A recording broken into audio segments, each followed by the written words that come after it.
All right, so unfortunately, I lost some footage while painting this. You're just gonna have to live with the outcome.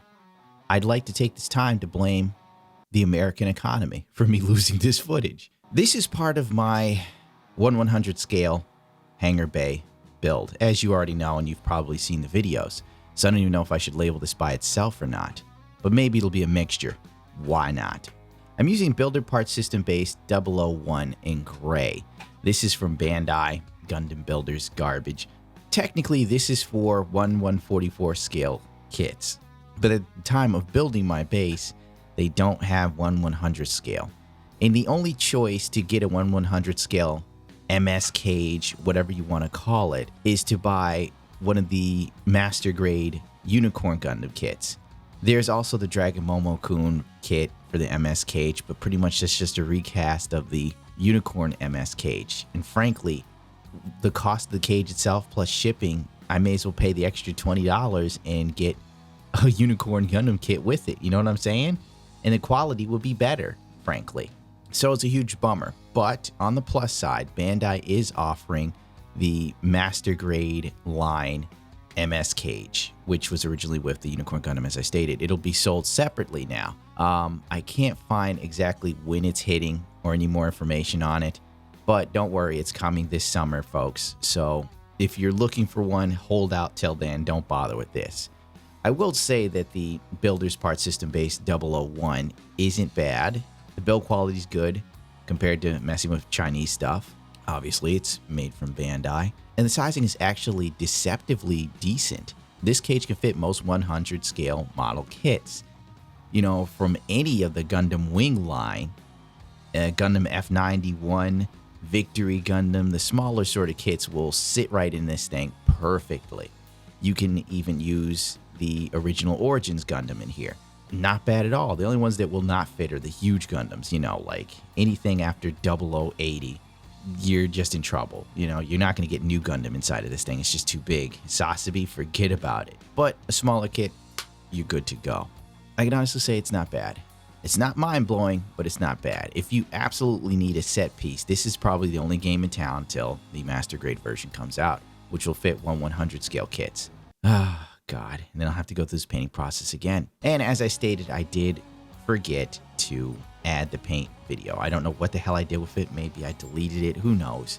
So you missed the entire process. I started off by painting the entire kit steel, Alcalad steel. I then did a post shade in Jet Exhaust, which is a very dark, black, burnt, sort of almost brown pigmentation. Then I followed it up with Duralium, or Duralium, however you call it, and then I highlighted the inside areas. I also did some masking off, and I think I used iron in many of those areas that you see that are a sort of off mute gray to give the cage more depth, more life, more feel, more vibe, more ambiance. You know, something to make it seem more alive rather than just leaving it one stale color, simply because you want these sort of things to pop and give some element of realism as much as possible. But then again, I'm not a paint master, dude. I've been painting now for 8 months on and off, not every day, once in a while. So maybe I get paint time in a couple times a week.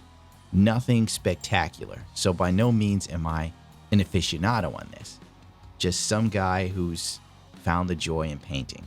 Bob Ross was right. I'm currently putting this thing together, obviously, as you can see, because it's pretty much done. I think the mode of thought process I had was to put the kit together, then clear coat it. You might also notice that I still have some rubber masking fluid. On those areas, I used an Alcalad reflective metal. I already pre-gloss coated them with Alcalad gloss coat. Isn't bad, it isn't great. You know, it's just acceptable enough. It's like a thin layer of protection for your Alcalads. Now, I heard from one painter that you can use 2K crystal clear coat, which is a urethane clear on top of the Alcalad aqua clear. Now, that is a 2-part paint used for automotives, so I don't think most people who are listening to this are going to go to that extent. I did try and use something a little bit more accessible, like a urethane coat from a different manufacturer, but it comes in a can. Pretty good stuff. Unfortunately, I found that it just went wrong, or maybe I applied it too heavy. I'll conduct some real tests over the summer and give you guys heads up on some things I'm learning, as I'd like to come up with some new approaches to painting that hasn't been done before, or at least thought of before. You know, I gotta leave my mark somewhere, for God's sakes. Anyway, back on point. Putting this MS cage together, not very hard, real quick, real simple, real easy. As I said, nothing too special. The only thing I think would be cool is if those little square hooks on the side that hold weapons could open up and close easily. I haven't really given them much shot because they like slide together. They're not like on a hinge joint or anything, which I think kind of sucks. But then again, it's just meant for looks. So I guess if you put your weapons into it, you don't mean to open it ever again. And the build process still goes on. Gonna have to do some editing because frankly, who cares about all this, right? Now that I've got it together, I'm doing some small detail work, fine detail work. You know, painting in some screws, bolts, etc. Oh, someone asked me what paintbrushes I'm using. Oh, forgot about that. I would suggest if you're going for paintbrushes, get something with human hair. That's what everyone says. Or a mix of synthetic and human hair is also a good option, I'm told. And I believe I'm using a synthetic human hair blend. Not 100% sure. It could be all synthetic. Yeah, it's The Artisan Shoppy. They're decent, actually. I genuinely like these brushes. I bought another set of detail brushes, a 13-piece kit, and they weren't as good as these, in my opinion. The only downside of these brushes is the fact that the writing on the brushes that tell you the size you're using and everything fades real quick after too many handlings. You know, if you use these on a regular basis, it just comes right off. It would have been nice if it was like engraved into the brushes. So that way you could at least, I don't know, put in your own white lettering so that way you still know the brush. So then it'll just get to the point where you eyeball what you like the most. But overall, decent brushes. I like them. They're $26 with Amazon Prime. Oh, and you can save an extra $3 if you apply the coupon code that's already on the page. So there you go. And that's pretty much all I'm going to be doing right here. Painting in little details. Nothing too spectacular, honestly. A lot of time, a lot of patience. One of the best methods to do this would be to mask off the area around where you're painting to get it completely clean. But I'm lazy, to be honest. Like, as much time as I spent on this, I'm cutting as many corners as humanly possible. I was doing a mixture of silver, aluminum. I don't know if you need to know the exact color I was using because, frankly, aluminum is a very basic color, with brass and a bit of gold, all from Mr. Color, by the way. Every color here I'm using is a Mr. Metal color. You can find those actually at New Type HQ with a 10% discount using ItsAGunpla. How do you like that? A plug. Just remembered. And that's where I'm going to buy all my paint from because I keep forgetting they give me a discount and like a schnurr. Because I'm not used to having any sort of sponsorship. So it's just like sometimes I make a mistake and order some shit and then I'm like, oh no, I could have ordered it from New Type HQ and saved a little money. I'm fucking stupid. Overall, I'm just going to fast forward this because let's face it, it's just a whole lot of like me doing a little bit of painting. It's not too spectacular. It's straightforward. You're not missing much. And there's no need for the video to be absorbently long, if you know what I mean.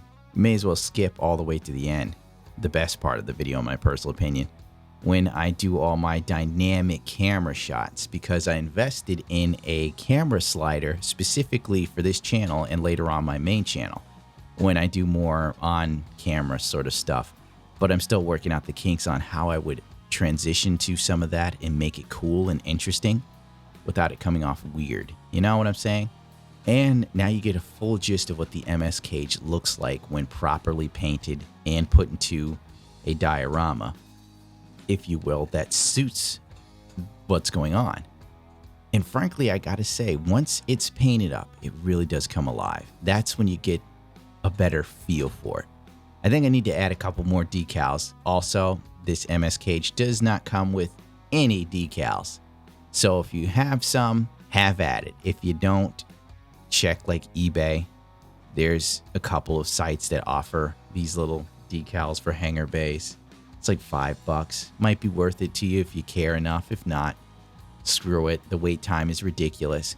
Unless you order from Samuel Decal, which I'm going to do a plug for this guy. He runs his own Gundam show. He runs his own Gundam website where he sells a lot of rare kits and stuff from, well, he sells from China, but he gets all the official stuff as well as third-party kits.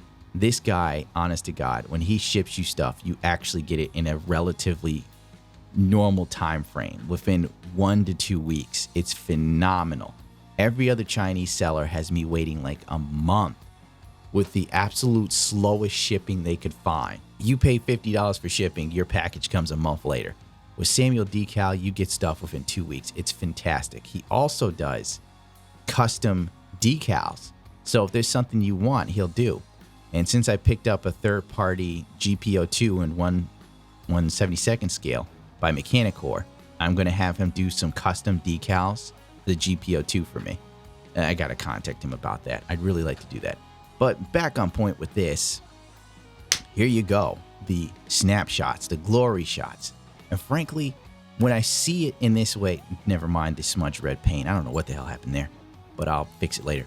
When I see the MS cage like this, with all these panning shots, with some decent lighting, the perfect background, it then truly comes to life. And now the time I spent fiddling with it doesn't seem like a waste of time. It's a fantastic set piece, easy to work with. The only gripe I have is that my current mobile suit hanger is still too small. I'm going to have to literally double its size, which will be the project in the next month. I'm going to have to recreate everything I did here again. I really regret having to do it, but once I do that extra part, I'm through with it. You know what I'm saying? Like, that is it. I've put too much time, energy, and money into the backdrop for my stuff alone. And YouTube has yet to recommend my little channel, the dickheads. Overall consensus and review. MS Cage. If you have 1/144 scale kits, this is the way to go. If you have 1/100 scale kits that can fit inside of it, this is also the way to go.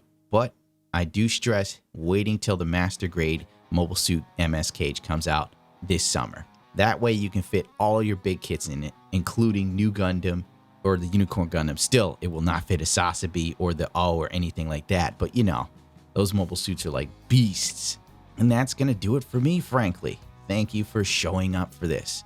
Hopefully the panning shots work for you. Unfortunately, I can't use any Gundam related themes. Well, I can't use any Gundam related music. I can't even use any of the video clips, unfortunately, because Bandai doesn't understand the idea of context or fair use.